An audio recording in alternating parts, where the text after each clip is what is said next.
Hi friends, welcome to Tech24. Friends, ఈ వీడియోలో మనం ఫోన్ కొన్న కొన్ని నెలల తర్వాత మన ఫోన్ కెమెరా క్వాలిటీ ఎందుకు తగ్గుతుందో తెలుసుకునే ప్రయత్నం చేద్దాం. సో నిన్ననైతే నేను కమ్యూనిటీ ట్యాబ్లో ఒక పోస్ట్ వేశాను, ఫోన్ కొన్న కొన్ని నెలల తర్వాత మీ కెమెరా క్వాలిటీ తగ్గడం మీరు గమనించారా అని.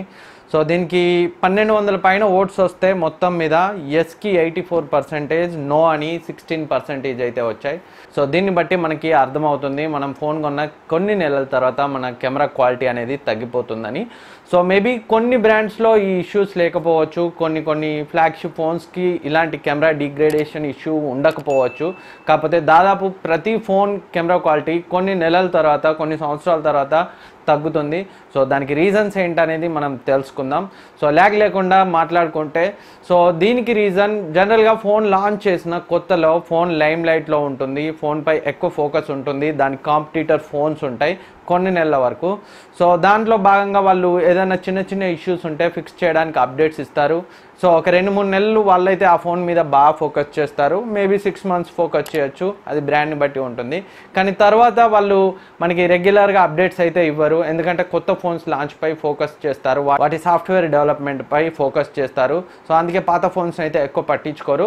సో వాటికి ఏదైనా అప్డేట్ ఇచ్చినా కానీ, ఏదైనా సెక్యూరిటీ ప్యాచ్ అప్డేట్ ఇచ్చినప్పుడు కానీ, లేదంటే ఏదైనా మేజర్ ఆండ్రాయిడ్ వర్షన్ అప్గ్రేడ్ ఇచ్చినప్పుడు, అంటే ఓరియో నుంచి పైకి వచ్చినప్పుడు, ఇలాంటి అప్డేట్ ఇచ్చినప్పుడు వాళ్ళు కెమెరాని అయితే ప్రాపర్గా ఆప్టిమైజ్ చేయరు.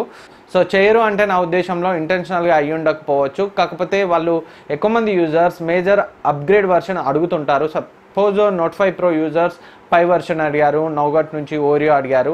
సో ఇలా నెక్స్ట్ వర్షన్ అప్డేట్ అయితే అడుగుతూ ఉంటారు, వాళ్ళు అప్డేట్ ఇవ్వడంలో ఫోకస్ చేస్తారు. సో కాకపోతే వాటిని ప్రాపర్గా వాటి యొక్క కెమెరాని, రిమైనింగ్ సాఫ్ట్వేర్ని, కొన్నిసార్లు స్పీకర్ని కానివ్వండి, అండ్ కొన్నిసార్లు ఇంకేమైనా బ్యాటరీ లైఫ్ని కానివ్వండి, ప్రాపర్గా అయితే ఆప్టిమైజ్ చేయరు ఆ ఫోన్స్ కోసం. ఎందుకంటే ఆల్రెడీ సెల్ అయిన ఫోన్స్ వాటి సేల్ ప్రస్తుతం అయితే జరగదు, కొత్త ఫోన్స్ వస్తూ ఉంటాయి ప్రతిసారి. మ్యాక్సిమం ఒక 1 year అయితే ఆ ఫోన్ లైట్లో ఉంటుంది. సో ఇలా కంపెనీస్ అశ్రద్ధ చేయడం వల్ల, వాళ్ళు ఇచ్చే ఓటీఏ అప్డేట్లో ప్రాపర్గా వాళ్ళు కెమెరాని ఆప్టిమైజ్ చేయకపోవడం వల్ల కెమెరా క్వాలిటీ అనేది తగ్గే అవకాశం ఉంటుంది.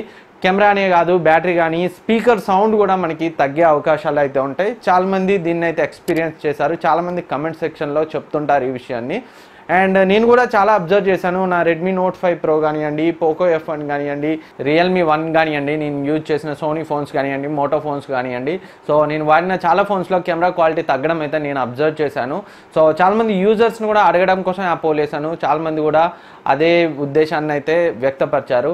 అండ్ ఇది ఒక రీజన్, ఇంటెన్షనల్గా కాకుండా వాళ్ళు ఏదో అప్డేట్ ఇవ్వడం వల్ల, ప్రాపర్గా ఆప్టిమైజ్ చేయకపోవడం వల్ల, అశ్రద్ధ చేయడం వల్ల మన కెమెరా క్వాలిటీ తగ్గుతుంది.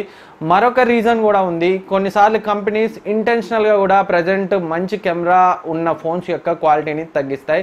సో దీనికి ఎగ్జాంపుల్ గురించి మాట్లాడుకుంటే, నేను రెడ్మీ Note 5 Pro వచ్చినప్పుడు దాంట్లో చాలా మంచి కెమెరా ఉండేది, చాలా బాగా వచ్చేవి ఫొటోస్, పోర్ట్రేట్ షాట్స్ అయితే ఎక్సలెంట్గా వచ్చేవి, డీటెయిల్స్ కూడా బాగుండేవి, ఫ్రంట్ కెమెరా కూడా ఎక్సలెంట్గా ఉండేది.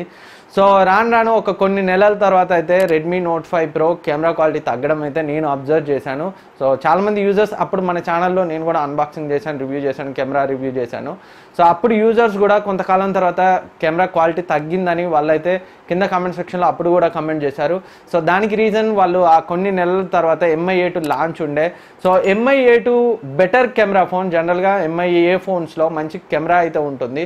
సో దాంట్లో కెమెరా Note 5 Pro కంటే బెటర్గా ఉంది అని చూపెట్టడం కోసం వాళ్ళు ఇంటెన్షనల్గా Note 5 Pro కెమెరా క్వాలిటీని తగ్గించారు. సో ఇలా కంపెనీస్ అయితే కొన్నిసార్లు చేస్తుంటాయి. సో ఎందుకంటే Note 5 Proలోనే మంచి కెమెరా ఉన్నప్పుడు అంతకంటే ఎక్కువ ప్రైస్లో వచ్చిన MI A2ను ఎవరు కొనరు. సో అలా వాళ్ళు ఏదైనా కొత్త ఫోన్ని సేమ్ కంపెనీ తీసుకొచ్చినప్పుడు అప్పటి వరకు మంచి కెమెరాతో ఉన్న ఫోన్లో కొంత కెమెరాని అయితే వాళ్ళు ఇంటెన్షనల్గా డిక్రీజ్ చేస్తారు. సో రెడ్మీ అనే కాదు, నేను పోకో F1 కూడా మనకి ఫోన్ వచ్చినప్పుడు అయితే కెమెరా క్వాలిటీ చాలా బాగుండేది, ఇప్పుడు కొంచెం రెడ్యూస్ అయితే అయింది క్వాలిటీ. అంతేకాకుండా నేను రియల్మీ 1లో కూడా కొంచెం మంచి ఫొటోస్ని అయితే చూశాను. సో తర్వాత కొంతకాలం తర్వాత ఇప్పటికి కూడా నా దగ్గర ఉంది ఫోన్ ఇంట్లో. సో దాంట్లో కూడా ఫొటోస్ అయితే అంత బాగా రావట్లేదు. సో కావాలని కూడా వాళ్ళు నెక్స్ట్ ఫోన్ తీసుకొచ్చేటప్పుడు, దానికి సక్సెసర్ తీసుకొచ్చేటప్పుడు, దానికంటే ముందు లాంచ్ చేసిన ఫోన్ కంటే బెటర్ కెమెరా ఉందని చూపెట్టడం కోసం ఇలా కొన్నిసార్లు వాళ్ళు ఇంటెన్షనల్గా ముందు లాంచ్ చేసిన ఫోన్ యొక్క కెమెరా క్వాలిటీని కూడా తగ్గించడం జరుగుతుంది. సో ఇది ఫ్రెండ్స్ మనం ఫోన్ కొన్న కొన్ని నెలల తర్వాత కెమెరా క్వాలిటీ తగ్గడానికి రీజన్. సో వాళ్ళు కొన్నిసార్లు ప్రాపర్గా అప్డేట్స్ని ఆప్టిమైజ్ చేయకపోవడం వల్ల, లేదా కొత్త ఫోన్ తీసుకొచ్చేటప్పుడు దీనికంటే బెటర్ కెమెరా కొత్త ఫోన్లో ఉందని చూపెట్టడానికి ఇంటెన్షనల్గా కూడా వాళ్ళు డిగ్రేడ్ చేసే అవకాశాలు ఉంటాయి. అదే జరుగుతుంది. సో కెమెరా అనే కాదు, కొన్నిసార్లు బ్యాటరీ అలాగే స్పీకర్ అవుట్పుట్ కూడా రెడ్యూస్ అవుతుంది వాళ్ళు పట్టించుకోకపోవడం వల్ల. సో ఫ్రెండ్స్ ఈ వీడియో మీకు యూజ్ అవుతుంది అనుకుంటున్నాను. ఈ వీడియో మీకు నచ్చితే లైక్ చేయండి, సబ్స్క్రైబ్ చేయండి, మీ ఫ్రెండ్స్కి షేర్ చేయండి. Thank you for watching. Next వీడియోలో మళ్ళీ కలుద్దాం.